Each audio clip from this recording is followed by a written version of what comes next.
Welcome to Kenton Teaches. Enjoy the video. You start by confirming compatibility and power. Grab the speakers, phone or laptop, and your router. Place speakers within 10-30 feet. Turn on speaker pairing mode and enable Bluetooth or connect to the same Wi-Fi network. Once done, open your device's audio output settings and select the speaker name. You'll hear a tone when connected.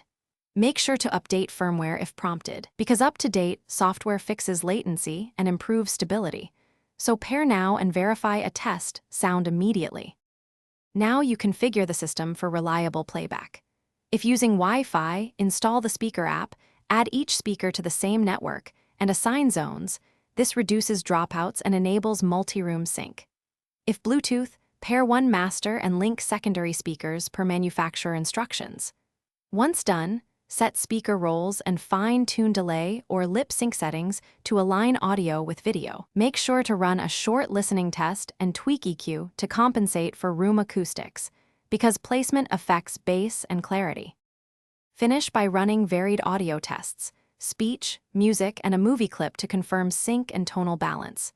Save any presets, label devices in the app, and position speakers to minimize reflections. Small angle changes improve imaging. Once done, factory reset any problematic unit and repair if inconsistent behavior continues. If things go wrong, here's the key tip: power cycle the router and speaker. Then change Wi-Fi channel or reduce interference from microwaves and cordless phones. This fixes most dropout issues fast. Thanks for watching. Please subscribe if this video was helpful.